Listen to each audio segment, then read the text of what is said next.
एक पति पत्नी और उनका एक लड़का, वो लोग हाईवे पे गाड़ी चला रहे थे।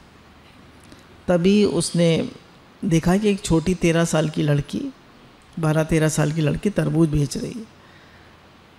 तो उसका नाम विनोद था। उसने गाड़ी रोक ली और लड़की से पूछा कि तरबूज कैसे दिए।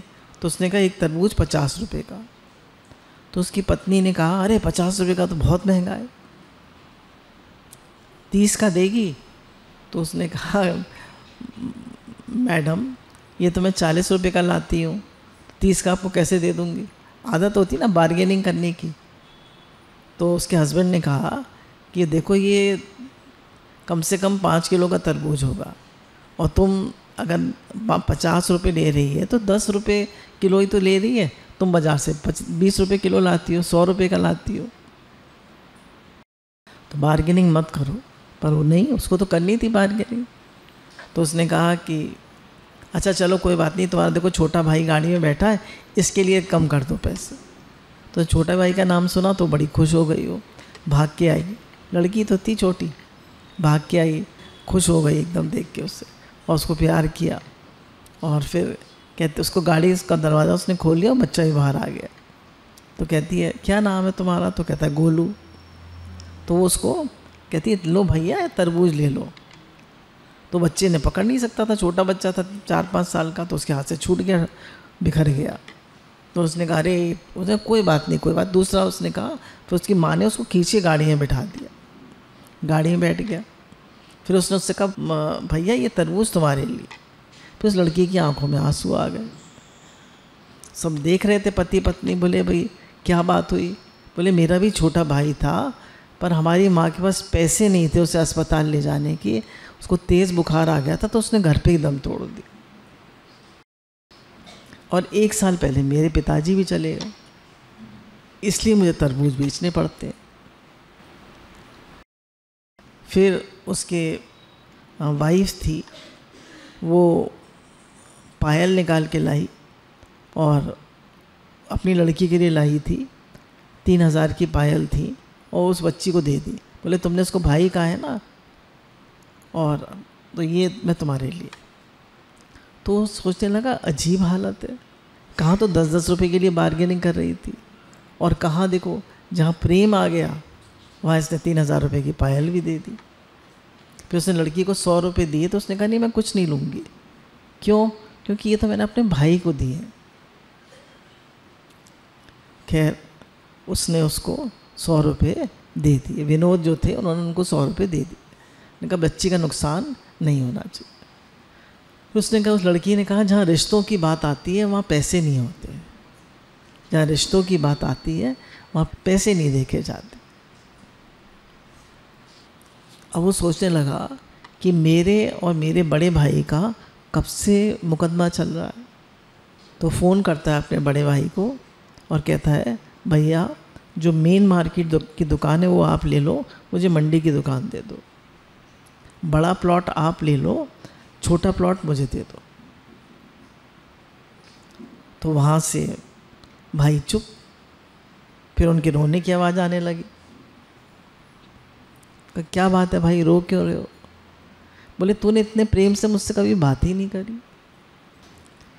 देखिए हम छोटी छोटी बातों में लड़ते रहते हैं, छोटी छोटी बातों में अपना हक, ये मेरा हक है, ये चीज़ मेरी है, ये चीज़ तेरी है, ये इसकी है, ये उसकी है। सोच देखिए सोच, अगर हम छोटी छोटी बातों में लड़ाई करते रहते हैं पैसे के लिए, हक के लिए, तो जो त्याग करता है वही सबसे बड़ा होता है। भाई ने कहा घर आ जाओ और जो तुम्हें चाहिए वो ले लो। झुकता वही है जिसमें जान होती है, अकड़ तो मुर्दे की पहचान होती। हम बेकार अकड़ रखते। उन्होंने कहा इतनी बड़ी कड़वाहट, कुछ मीठे बोल बोलते न जाने कहाँ चली गई। जो इतनी कड़वाहट थी दोनों भाइयों में, कुछ मीठे बोल बोलते और त्याग करते कि मैं छोटी दुकान ले लूँगा और छोटा प्लॉट ले लूँ, आप बड़ी ले लो। क्या फ़र्क पड़ता है? फ़र्क पड़ता है कुछ? आप बताइए, फ़र्क पड़ता है? फ़र्क कहाँ पड़ता है? मानसिकता में। ये जो हमारा लोभ है ना, लोभ, ये हमें कहता है I want more, I want more. एक एक इंच ज़मीन के लिए लड़ रहे थे, वे आज भाई को सब कुछ देने के लिए तैयार हो गए थे। त्याग की भावना रखिए। अगर हमेशा देने को तत्पर रहोगे तो लेने वाले का भी हृदय परिवर्तन हो जाए। अगर हमेशा देने को तत्पर रहोगे तो लेने वाले का हृदय भी बदल जाए, उसका भी मन करेगा देने का। याद रखिए, रिश्तों में नफ़ा नुकसान नहीं देखा जाता, वहाँ सिर्फ प्रेम देखा जाता।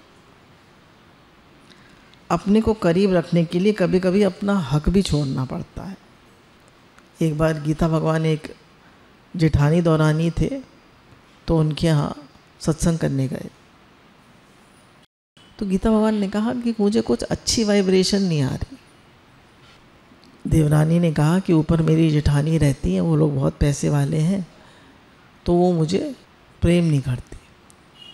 तो उन्होंने कहा कि अच्छा, तुम जाके कहना कि मुझे थर्मामीटर दे दो, मेरे लड़के को बुखार। तो थर्मामीटर मांगने गई तो वो नीचे आ गई जेठानी। सत्संग था, सत्संग उन्होंने, गीता भगवान ने उन्हें बिठा लिया कि आप भी सत्संग सुनो। फिर उन्होंने उनको बड़ी जेठानी को कहा कि इस छोटी जेठानी को अपनी बहन मानना और इसको प्रेम करना, और हमेशा ये तुम्हारे काम आएगी। फिर आगे जो बड़ी जेठानी थी उसको कैंसर हो गया, उसके दोनों बच्चे बाहर थे, तो उस छोटी दौरानी ने ही सारी सेवा करी उसकी। तो गुरु बताते हैं किसी को बुरी तरह मत करो।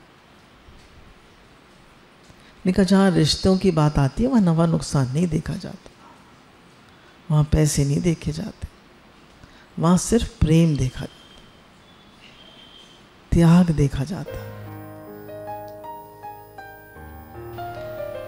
1950 की बात है, 1950 में हार्वर्ड यूनिवर्सिटी में एक विख्यात साइंटिस्ट कर्ट एचटर ने चूहों पर एक एक्सपेरिमेंट किया।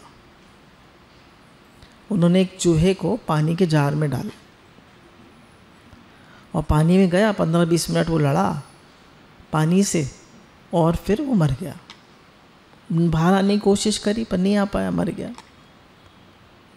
फिर उन्होंने दूसरे चूहे को डाला, 15-20 मिनट वो भी लड़ा, पर जैसे ही वो हारने वाला था उन्होंने उसको बाहर निकाल लिया, है ना, और उसको खूब प्यार किया, सहलाया और उसको ऐसे ऐसे थपथपाया और उसके लिए कुछ अच्छे शब्द कहे, मन में अच्छा विचार रखा, अच्छा भाव रखा। फिर आधे घंटे बाद उन्होंने फिर उसको जार में डाल दी। अब वो देखते रहे कि वो चूहा जो है 15 मिनट हो गए, 20 मिनट हो गए, 1 घंटा हो गया, 2 घंटे हो गए, 5 घंटे हो गए, वो 60 घंटे तक वो चूहा जार में से निकलने की कोशिश करता रहा। बोले जो चूहा 15-20 मिनट में हार जाता था वो 60 घंटे तक कैसे कोशिश करता? क्योंकि उसे उम्मीद हो गई उस हाथ की कि जो उसे बाहर निकालेगा। द होप एक्सपेरिमेंट, उन्होंने इसको नाम दिया द होप एक्सपेरिमेंट। अच्छा, अब भगवान हमेशा हमारे साथ हैं नहीं है, तो हमें होप है नहीं, हमें उम्मीद कभी हारनी चाहिए, कभी डरना चाहिए, कभी चिंता करनी चाहिए, कभी घबराना चाहिए, कभी नेगेटिव होना चाहिए?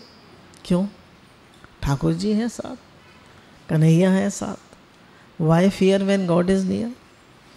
उसको तो एक आदमी ने निकाला, उसने प्यार किया और उसको वापस डाला। उसने कहा पहले निकाला था, अब भी निकाले।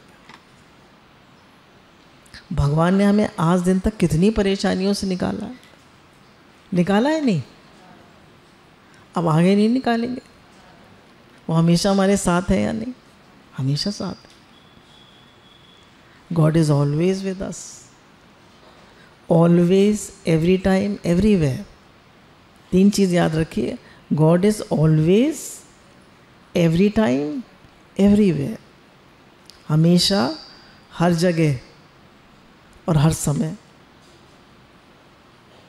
हर जगह हमारे साथ,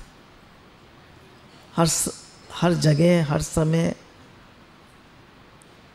साथ है और हमेशा कभी हमें अकेला नहीं छोड़ते।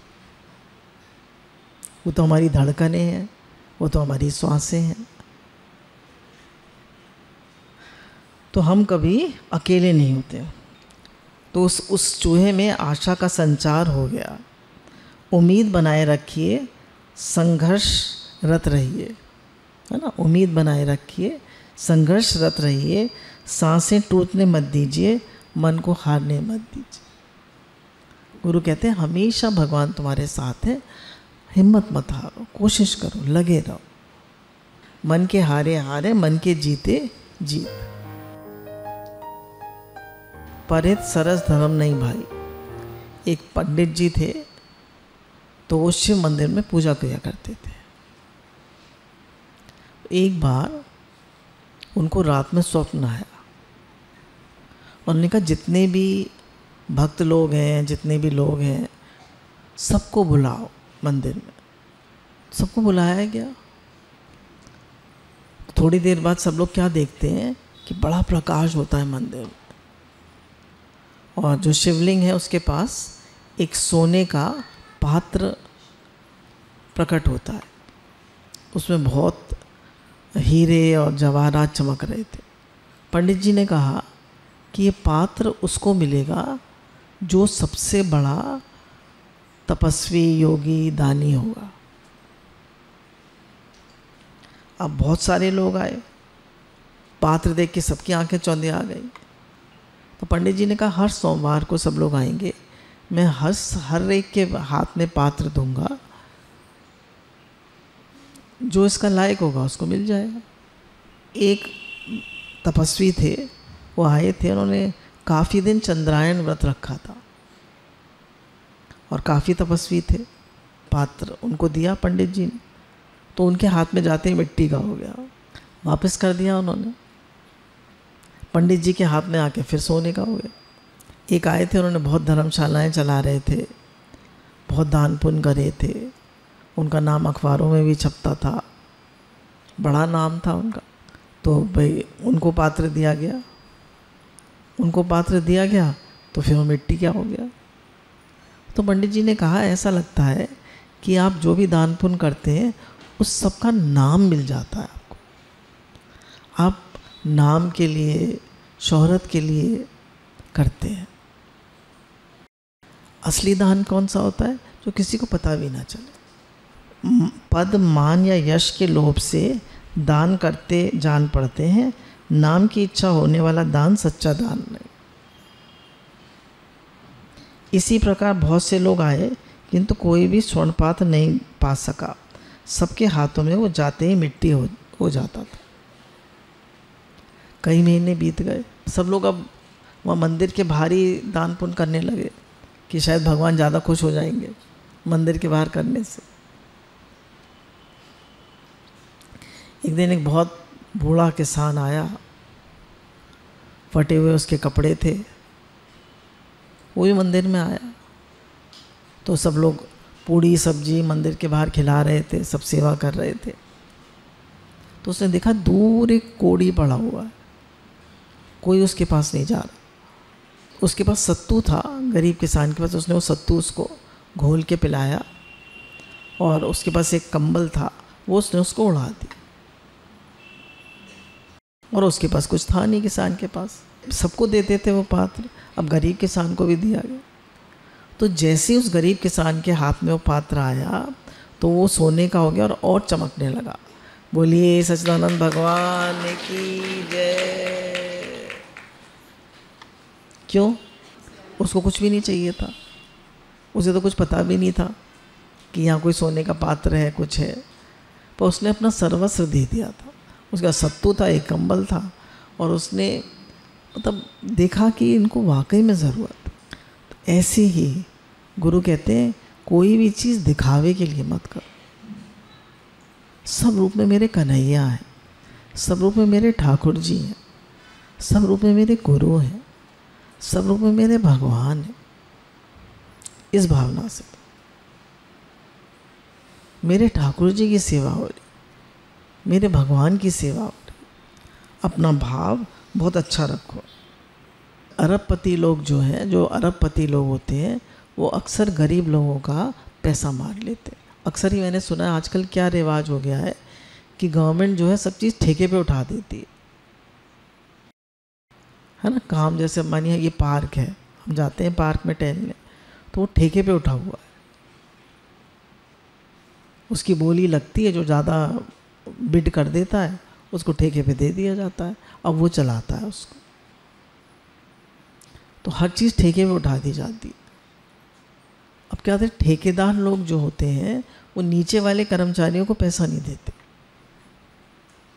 उनका पैसा मान लेते हैं। अक्सर कंपनीज में भी ऐसे ही हो रहा है। कई मैंने गरीब लोगों को सुना कि उनका ठेकेदार ने पैसा मार लिया। अब ऐसे लोग जब आगे अगले जन्म में क्या होगा इनका, और इसी जन्म में भी क्या होगा। बोले दुखिया की हाय न ले, उसकी मोटी हाय। तो कभी भी किसी दुखी व्यक्ति की, गरीब व्यक्ति के पैसे मान लोगे तो आप कहाँ जाओगे, आपकी क्या हालत होगी। तो गुरु कहते हैं दुआएं कमाओ, पुण्य कमाओ, और अपने बच्चों को भी सिखाओ। फिजूल खर्ची मत करो, सेवा करो।